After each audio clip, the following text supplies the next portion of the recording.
Amigos, neste tempo de pandemia, um dos melhores remédios é a informação.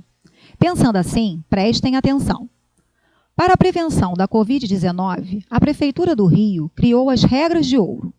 Fique atento a essas regras, pois a nossa batalha contra o Covid-19 depende disso. Assim, para a retomada gradual do comércio na cidade do Rio de Janeiro, é importante que as regras de ouro sejam seguidas, para que a população fique protegida. São 10 as regras de ouro, porém, neste vídeo, somente 5 delas serão registradas, para que você se aproprie dessa informação. São elas: 1. Higienizar as mãos antes e depois de cada atividade. 2. Disponibilizar álcool 70% em gel. 3. Usar obrigatoriamente máscara. 4. Obedecer ao distanciamento. E 5. Manter os ambientes arejados. As outras 5 regras veremos no próximo vídeo. Precisamos que cada um faça a sua parte para que possamos vencer essa pandemia de uma vez.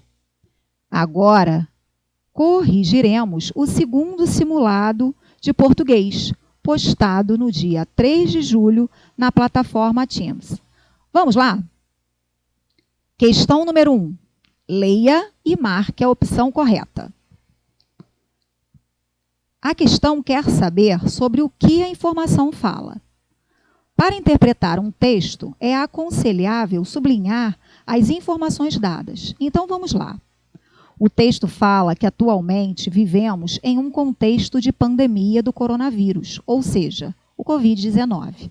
Então, vamos sublinhar Covid-19, cuja proliferação está relacionada diretamente aos hábitos de higiene ou à falta deles. Isso é importante. E aí, o texto destaca os hábitos de higiene.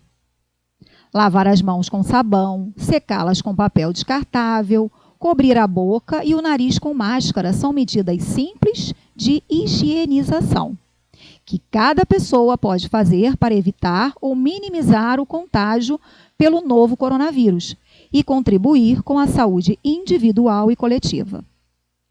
Neste trecho, é importante destacar que todos esses hábitos de higiene que lemos é para evitar ou minimizar o contágio e contribuir com a saúde individual e coletiva. Vamos sublinhar estas informações. Agora que destacamos os pontos importantes, vamos analisar as opções. A primeira opção diz que a informação fala sobre a relação que há entre Covid-19 e a higiene.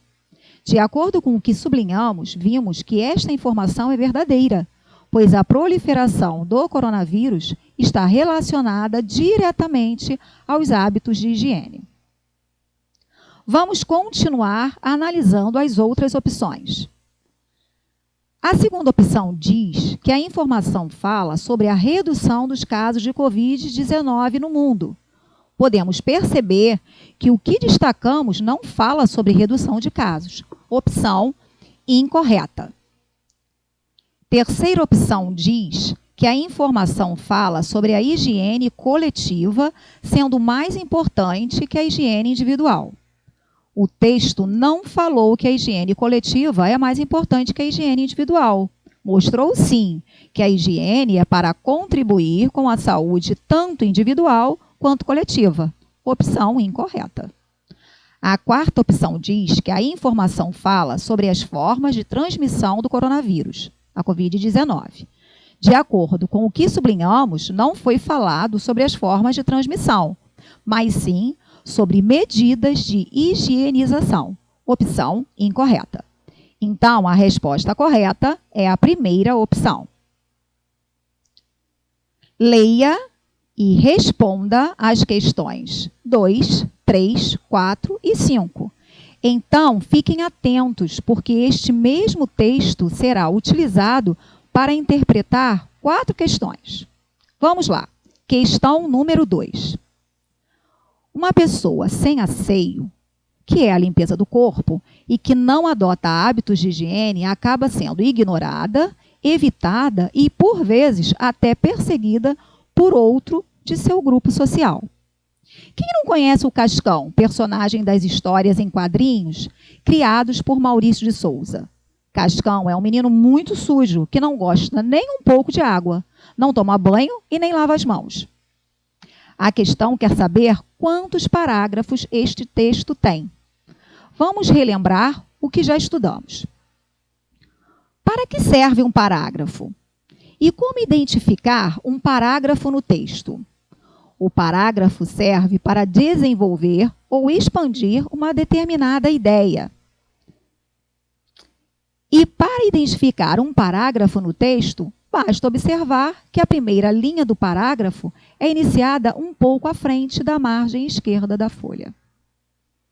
Percebemos que neste texto, o primeiro parágrafo começa com o seguinte início de frase: uma pessoa sem asseio.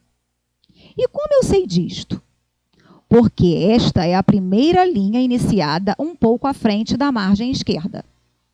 Observamos também que há uma outra linha iniciada um pouco à frente da margem esquerda da folha, que começa com o seguinte início de frase: quem não conhece o Cascão. Observaram?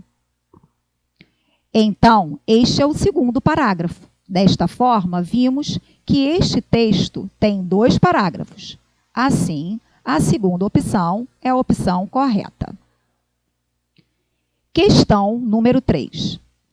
Ainda sobre o texto, podemos afirmar que ele nos transmite a seguinte ideia. Para interpretar o texto, vamos destacá-lo novamente e vamos sublinhar as informações importantes. Primeiro parágrafo. Uma pessoa sem asseio e que não adota hábitos de higiene acaba sendo ignorada, evitada e, por vezes, até perseguida por outros de seu grupo social. Vamos sublinhar esta informação. Ela é importante. Segundo parágrafo. Quem não conhece o Cascão, personagem das histórias em quadrinhos criadas por Maurício de Souza? Cascão é um menino muito sujo, que não gosta nem um pouco de água, não toma banho e nem lava suas mãos.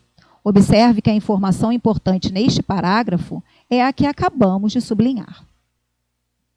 Vamos analisar agora as opções de respostas. Primeira opção. Uma pessoa asseada é sempre ignorada por seu grupo social. Bom, se ela é asseada, ela toma banho e cuida da higiene.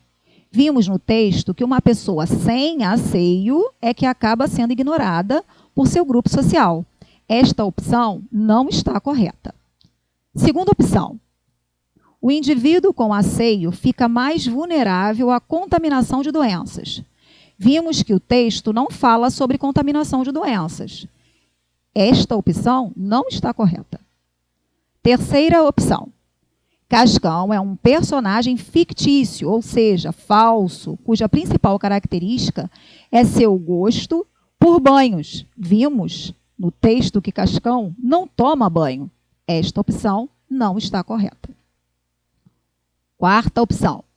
Uma pessoa que não preza por sua higiene, ou seja, que não cuida da higiene, pode ser ignorada pela sociedade. O primeiro parágrafo nos deu esta informação. Sendo assim, a quarta opção é a opção correta. Questão número 4. Podemos afirmar ainda que o texto lido apresenta-se na seguinte estrutura. Conforme já estudamos, um texto pode se apresentar na estrutura de prosa ou de poesia. O que é um texto em prosa? O que é um texto em poesia? O texto em prosa é aquele construído em linha reta, organizado em frases, parágrafos, capítulos, partes. E o que é um texto em poesia? A poesia é um texto dividido em versos, que agrupados são chamados estrofes. Em uma poesia, o autor expressa diretamente sentimentos e visões pessoais. Vamos às opções de resposta. Primeira opção, estrutura em prosa, ou seja, organização em parágrafos. Observando o texto, podemos perceber que ele está estruturado em 2 parágrafos. Veja, parágrafo 1 e parágrafo 2. Segunda opção, estrutura em poesia, ou seja, organização em versos e estrofes. Percebemos que o texto está organizado em parágrafos e não em versos e estrofes. Opção incorreta. Terceira opção, estrutura em poesia, ou seja, organização em parágrafos. Esta opção está incorreta, porque a organização de uma poesia é em versos e estrofes, e não em parágrafos. Quarta opção, estrutura em prosa, ou seja, organização em versos e estrofes. Esta opção está incorreta, pois vimos que um texto em prosa se organiza em parágrafos. Sendo assim, a primeira opção é a correta, ou seja, prosa é a estrutura do texto, pois está organizado em parágrafos. Questão número 5. Os sinais de pontuação são sinais gráficos que contribuem para a coerência e a coesão de textos. Assinale a alternativa que indica todos os sinais de pontuação utilizados no texto. A questão fala sobre coerência e coesão de textos e também sobre a importância dos sinais de pontuação no texto. O que significa isso? Como sabemos, o texto é uma unidade de sentido. As ideias presentes nele devem ser construídas com lógica, isto é, com coerência. Além disso, os elementos que integram o texto, que são as palavras, as orações, as frases, precisam estar dispostos de modo articulado e harmônico. Quando há essa articulação e harmonia, dizemos que ocorreu a coesão. Então, qual a importância dos sinais de pontuação no texto? A pontuação vai funcionar como uma espécie de sinalização, guiando e organizando o texto a ser lido. Assim como no trânsito, os sinais apontam onde deve haver pausas ou chamam atenção para algo, o mesmo ocorre com sinais de pontuação em um texto. Vejamos então no texto quais os sinais de pontuação utilizados. Temos os parênteses, as vírgulas, os pontos finais e o ponto de interrogação. Assim, a segunda opção é a resposta correta, ou seja, parênteses, vírgula, ponto final e ponto de interrogação. Alunos, como vimos, hoje corrigimos as questões de 1 até 5 do nosso segundo simulado de português. O próximo vídeo será a continuação da correção das questões de 6 até 10. Espero que tenham corrigido tudo bem direitinho. Até o próximo vídeo. Querido amigo, estamos em um momento de muita reflexão. Devemos, mais do que nunca, pensar em nós mesmos e no próximo, pois nossas atitudes podem ajudar ou prejudicar o outro. Tudo dependerá das nossas escolhas. Não esqueça, fique atento às regras de ouro para que nossa vida seja preservada. Com carinho, beijos, beijos.